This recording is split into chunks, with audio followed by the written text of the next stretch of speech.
The mop hit the floor at exactly 6:47 a.m., same time it hit the floor every morning for the past 12 years. Esther Williams had been cleaning the Teresa Hotel since 1951, and in all that time, she'd never been late once, never missed a day, never asked questions about the men in expensive suits who walked through the lobby at odd hours, or the briefcases that got handed off in dark corners, or the conversations that stopped the moment she pushed her cleaning cart past.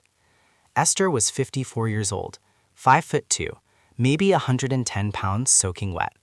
To everyone who passed her in the hallways, she was invisible, just another colored woman pushing a mop, just another face that people looked through instead of at, just part of the furniture. But Esther Williams saw everything. And on the morning of September 17, 1963, what Esther saw in room 412 would save Bumpy Johnson's life. The Teresa Hotel wasn't just any hotel.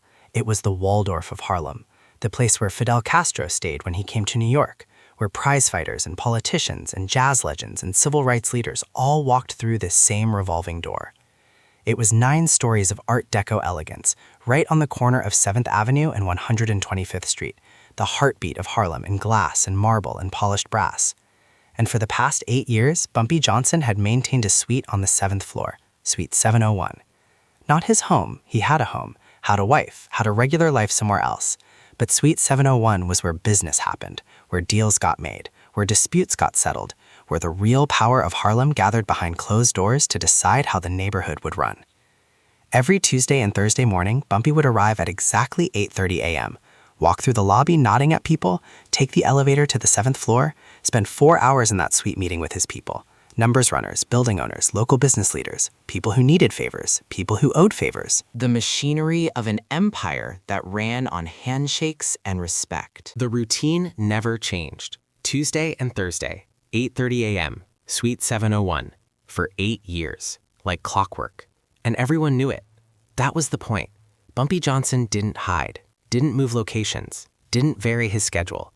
He wanted people to know where to find him. Wanted to show the whole city that he didn't need to hide because nobody was stupid enough to come for him. But on September 17, 1963, somebody was exactly that stupid. Esther started her morning the way she always did, 6th floor first, working her way up. The hotel had 300 rooms, and Esther was responsible for floors 6 through 9. 4 floors, 75 rooms, 8 hours to clean them all. She'd developed a system over 12 years, a rhythm. Start at the east end of each floor, work west, empty trash, change linens, scrub bathrooms, vacuum carpets, move to the next room.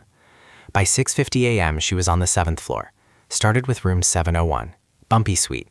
She had a key, had explicit permission to enter whether he was there or not. She'd been cleaning his space for 8 years, had proven herself trustworthy, had never stolen anything, never repeated anything she heard, never asked questions she shouldn't ask. She knocked first. Always knocked first, even when she knew the room was empty. Part of the respect, part of the code. No answer. She used her key, pushed the door open, pushed her cart inside. The suite was empty, as expected. Bumpy never arrived until 8:30.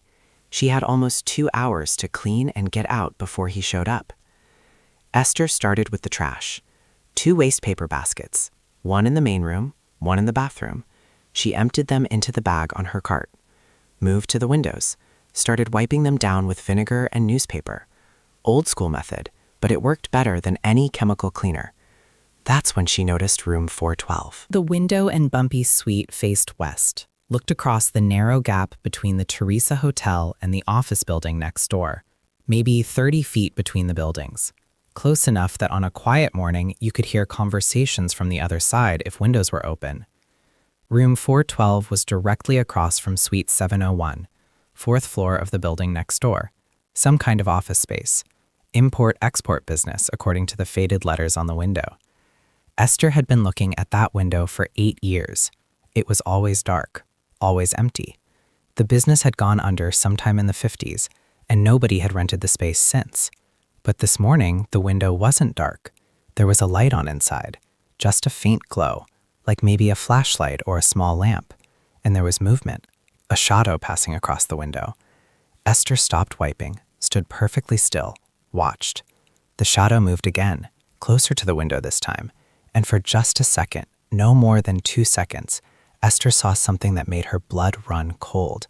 A man, crouched by the window, and in his hands something long and dark with a scope mounted on top. A rifle, pointed directly at Suite 701. Esther Williams had grown up in Georgia, had seen things in Georgia that made her understand exactly what a rifle pointed at a window meant, had lost an uncle in Georgia to men with rifles who waited in darkness for the right moment, had learned young that when white men gathered with weapons in secret, black people died. She looked at the clock on the wall, 6:52 a.m. Bumpy would arrive at 8:30. In 1 hour and 38 minutes, Bumpy Johnson would walk into Suite 701, would sit in his usual chair by the window, would light his usual morning cigar, would become a perfect target framed in glass for a shooter who had all the time in the world to aim. Esther's hands were shaking. The spray bottle of vinegar fell from her fingers, hit the floor. She didn't pick it up. She needed to call someone, needed to warn somebody. But who? The front desk? What would she say? That she saw something suspicious in a window across the street? They'd tell her she was seeing things, tell her to get back to work. Maybe fire her for wasting their time with paranoid nonsense. The police? That was a joke. The police in Harlem in 1963 were just as likely to be part of whatever was happening as they were to stop it. Call the cops about a threat to Bumpy Johnson and you might as well paint a target on your own back. She needed to tell Bumpy directly. No intermediaries, no phone calls that might be topped or overheard. Face to face. But Esther Williams didn't have Bumpy Johnson's phone number, didn't know where he lived, didn't know how to reach him except by being in Suite 701 when he arrived. Esther Williams had grown up in Georgia, had seen things in Georgia that made her understand exactly what a rifle pointed at a window meant, had lost an uncle in Georgia to men with rifles who waited in darkness for the right moment, had learned young that when white men gathered with weapons in secret, black people died. She looked at the clock on the wall, 6:52 a.m. Bumpy would arrive at 8:30. In 1 hour and 38 minutes, Bumpy Johnson would walk into Suite 701, would sit in his usual chair by the window, would light his usual morning cigar, would become a perfect target framed in glass for a shooter who had all the time in the world to aim. Esther's hands were shaking. The spray bottle of vinegar fell from her fingers, hit the floor. She didn't pick it up. She needed to call someone, needed to warn somebody. But who? The front desk? What would she say? That she saw something suspicious in a window across the street? They'd tell her she was seeing things, tell her to get back to work. Maybe fire her for wasting their time with paranoid nonsense. The police? That was a joke. The police in Harlem in 1963 were just as likely to be part of whatever was happening as they were to stop it. Call the cops about a threat to Bumpy Johnson and you might as well paint a target on your own back. She needed to tell Bumpy directly. No intermediaries, no phone calls that might be topped or overheard. Face to face. But Esther Williams didn't have Bumpy Johnson's phone number, didn't know where he lived, didn't know how to reach him except by being in Suite 701 when he arrived. The morning was just starting to wake up. Delivery trucks making their rounds, shop owners opening their gates, early commuters heading to the subway. Esther walked fast, trying to look casual but moving with purpose. She went to Small's Paradise, the jazz club on 7th Avenue, Bumpy's unofficial headquarters. She knew he wasn't there this early, but she also knew that someone there would know how to reach him. The front door was locked. The club didn't open until noon, but there was a side entrance, a service door where deliveries came in. Esther knocked, hard, kept knocking until she heard movement inside. The door opened a crack. A man's face appeared. Young guy, maybe 25, one of Bumpy's people. Esther had seen him around the hotel. "We're closed," he said. Not rude, just stating facts. "I need to talk to Mr. Johnson," Esther said. Her voice was shaking. "It's an emergency." The young man's expression changed, got serious. "What kind of emergency?" "The kind that needs Mr. Johnson right now, the kind that can't wait." He studied her face, trying to decide if she was crazy or serious or wasting his time. Then he saw something in her eyes that made him step back and open the door wider. "Come in." Esther stepped into the dark club, chairs still up on tables from the night before, smell of cigarette smoke and spilled liquor. The young man gestured for her to wait, walked to a phone behind the bar, made a call, spoke quietly, hung up. He'll be here in 10 minutes, the young man said. You want some coffee while you wait? Esther shook her head, couldn't drink anything. Her stomach was twisted in knots. She kept seeing that shadow in the window, that rifle, that scope. 8 minutes later, the door opened and Bumpy Johnson walked in. He was wearing a dark suit, crisp white shirt, tie perfectly knotted. At 56 years old, he still moved like a younger man, confident, unhurried, in control. He looked at Esther and his expression showed no recognition at first. Why would it? She was just the cleaning lady. But then something clicked. He'd seen her face before, in his suite, moving quietly through his space, part of the background that he'd learned to trust. You're from the hotel, he said. Not a question, a statement. Yes, sir. I clean your suite, floor 7. I know. What's the emergency? Esther took a breath, steadied herself. There's a man in the building across from the Teresa, room 412, 4th floor. He's got a rifle, pointed at your suite. He's waiting for you. The room went completely silent. The young man who'd let her in took a step forward. Bumpy held up one hand. Stop. Wait. You saw this? Bumpy asked. His voice was calm, too calm, the kind of calm that comes before violence. Yes, sir. This morning, 6:52. I was cleaning your windows, looked across, saw him. Just for a second, but I saw enough. Long rifle, scope, pointed right at your window.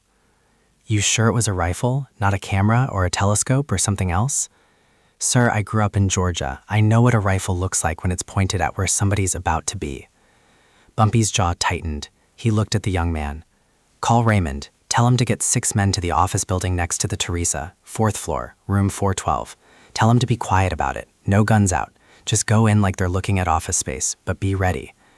The young man moved fast, back to the phone. Bumpy looked at Esther, really looked at her, seeing her for maybe the first time as a person instead of part of the scenery. What's your name? Esther Williams, sir. How long you been working at the Teresa? 12 years. And in 12 years, you ever seen anything like this before? No, sir. Why didn't you call the front desk? Why didn't you tell the hotel manager? Because by the time they decided whether to believe me, you'd be dead. And because I don't know who at that hotel might be part of this, but I know you're not going to ignore me. Not about this. Bumpy almost smiled. Almost. You're right about that. When do I usually get to the hotel? 8:30, sir. Tuesday and Thursday. What time is it now? About 7:15. So I've got an hour and 15 minutes before whoever's across that street expects me to show up. Yes, sir. Bumpy was quiet for a moment, thinking, planning. You're going to go back to the hotel. You're going to clean my suite like you do every morning. You're going to leave at your normal time. You're going to act like nothing happened. Can you do that? Yes, sir. If the man across the street is watching and he sees you acting strange, sees you looking at his window, sees anything that tells him something's wrong, he might run, or he might decide to shoot whoever he can shoot.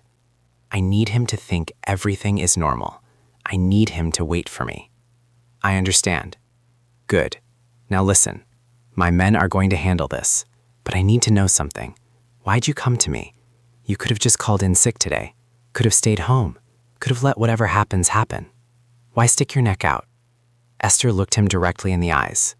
Because you helped my sister's family when they were about to get evicted. You didn't know me, didn't know them, but someone told you about it, and you paid their back rent, 3 months' worth. My sister never even knew it was you. She thought it was a miracle, but I found out. And I figured a man who does that for people he doesn't know deserves a warning when someone's about to kill him. Bumpy was quiet for a long moment. Then he reached into his jacket, pulled out his wallet, took out $500, held it out to her. Esther didn't take it. That's not why I came here, she said. I know, but take it anyway. What you did this morning took more courage than most men I know have ever shown.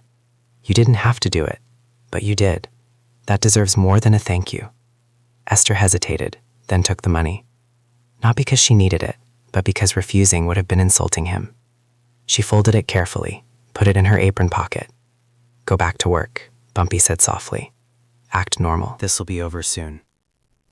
Esther Williams walked back to the Teresa Hotel, took the elevator to the 7th floor, went back into suite 701, picked up her spray bottle from where she dropped it, continued cleaning the windows. She didn't look at room 412, didn't glance across the gap between buildings. Just wiped the glass in slow, methodical circles, like she'd done 10,000 times before. At 7:45 a.m., she heard sounds from across the street, muffled, quick, then silence. At 8:15, she finished cleaning, pushed her cart out of Suite 701, locked the door, moved on to the next room. At 8:30, Bumpy Johnson walked into the Teresa Hotel, took the elevator to the 7th floor, walked into Suite 701, sat in his usual chair by the window, lit his usual cigar. Nothing happened. No gunshot, no broken glass, no blood. Around 10 a.m., Esther was cleaning room 809 when there was a knock on the door. She opened it. The young man from Small's Paradise stood there. "Mr. Johnson wants to see you, when you're done with your shift. Small's Paradise. Is everything okay?" "Everything's handled." At 3 p.m., when her shift ended, Esther walked to Small's Paradise. The side door was unlocked. She walked in. Bumpy was sitting at a table. He wasn't alone. 5 other men were with him. All of them looked at her when she entered. "Sit down," Bumpy said, gestured to a chair. Esther sat. "You were right," Bumpy said. "There was a man in room 412. Had a rifle, had a scope, had a clear view of my suite. He was waiting for me." "Who was he?" "Nobody important, just a contractor. Someone paid him $15,000 to wait for me to show up and put a bullet through my window.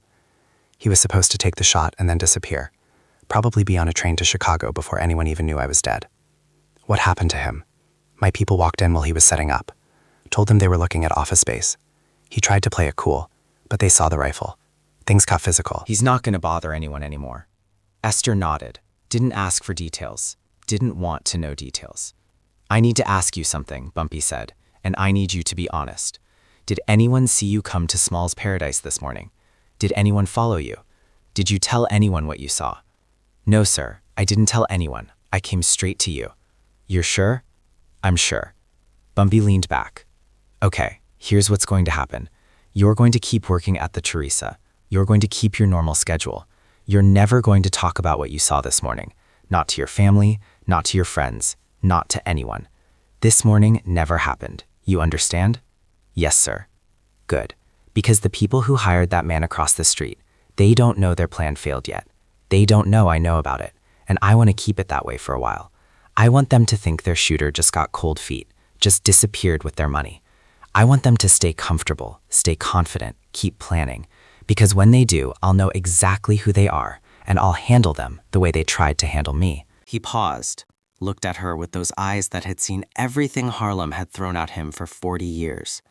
"But if word gets out that a cleaning lady warned me, if people start talking about how Bumpy Johnson survived because of some hotel maid, then those people will come looking for you. They'll want to know what else you know, what else you saw, and I can't protect you if you make yourself a target by talking." "I won't talk," Esther said. "I've been keeping secrets in that hotel for 12 years. I can keep one more." "I believe you. Now here's the other part. Your pay just doubled. Not at the hotel doesn't need to know, but every month there'll be an envelope waiting for you at the front desk, cash, under your name. That's for the rest of your life, or as long as I'm alive to make sure it happens." "Sir, I didn't do this for money." "I know. That's why you're getting it. The people who do things for money can be bought by whoever pays more. The people who do things because it's right, those are the people worth keeping close." Esther didn't know what to say, just nodded. "One more thing," Bumpy said. "From now on, when you're cleaning my suite, if you see anything that doesn't look right, anything that feels wrong, you come to me. Not the hotel, not the police. Me. You've got good instincts, you've got good eyes, and now you've proven you've got good judgment. That's rare. I want to make sure you keep using it." "Yes, sir." "You can go now. Remember, this morning never happened." Esther Williams stood up, walked to the door, turned back. "Mr. Johnson?" "Yeah. Thank you for what you did for my sister's family. I never got to say that." Bumpy's expression softened just slightly. "Your sister got kids?" "3. They in school?" "Yes, sir." "They staying in school?" "Yes, sir. Thanks to you, they're staying in school." "Then that's all the thanks I need." Esther left, walked back to her apartment on 138th Street, made dinner for herself, went to bed early. Slept better than she had in weeks. The next morning, she was back at the Teresa Hotel at 6:47 a.m. Mop hitting the floor at exactly the same time it had hit the floor every morning for 12 years. Nobody ever found out what happened in room 412. The newspapers never reported a shooting. The police never investigated an attempted assassination. The body of the man with the rifle, if there was a body, was never found. Bumpy Johnson kept showing up at Suite 701 every Tuesday and Thursday at 8:30 a.m. for the next 5 years, never varied his schedule, never changed his routine, showing everyone that he wasn't afraid, showing everyone that whatever threats came his way, they couldn't touch him. And every month for the next 9 years until Bumpy died in 1968, an envelope appeared at the Teresa Hotel front desk under the name Esther Williams. Cash inside, always the same amount, always on time. Esther never told anyone about what happened that morning, not her sister, not her children, not her closest friends. She kept that secret until she died in 1981 at the age of 72. The only person who ever knew the full story, besides Bumpy, was the young man who let her into Small's paradise that morning. His name was Raymond Tucker. And 50 years later, when he was old and dying, he told the story to his grandson, told him about the cleaning lady who saved Bumpy Johnson's life, told him about how the most powerful man in Harlem survived because a woman who made minimum wage had the courage to get involved in something that wasn't her business. That's how the story survived, passed down, whispered about. One of those legends that people only half believe because it sounds too simple, too clean, too much like something from a movie. But it happened. Every word of it. September 17th, 1963. The day a 54-year-old cleaning lady walked into danger to save a gangster's life because she'd seen him help people who had nobody else to help them. Here's what that story teaches. Power isn't just about muscle or money or fear. Real power comes from the people who protect you when they don't have to. The people who risk themselves when there's nothing in it for them except doing what's right. Bumpy Johnson survived a lot of assassination attempts in his life, survived gang wars and mob hits and police raids, but the one that came closest to killing him was stopped by the one person nobody paid attention to, the invisible woman with the mop who saw what nobody else saw because everybody else was too busy looking through her instead of at her. That's the real lesson. The people you dismiss are sometimes the people who save your life. The ones you don't notice are sometimes the ones who notice everything. And the smallest act of courage from the most unlikely person can change everything. If you made it this far, you just heard one of the most untold stories in Harlem history. Hit that subscribe button right now because we're bringing you these hidden stories every single week. The ones that never made the history books. The ones that show you how things really worked. Drop a like if you understand that Esther Williams was the real hero of this story, a woman who made probably $3 an hour putting herself between a killer and his target because she knew it was right. And let me know in the comments, would you have done what Esther did? Would you have gotten involved? Or would you have stayed quiet and hoped somebody else handled it? Next week, we're telling the story about the night Bumpy Johnson walked unarmed into a meeting with Lucky Luciano and walked out controlling all of Harlem. No weapons, no backup. Just nerve and intelligence and the ability to read a room better than anyone alive. You don't want to miss that one. Remember, in Harlem, respect wasn't just earned by the people in power. It was earned by the people who had the courage to do the right thing when nobody was watching. Welcome to the real history. See you next week.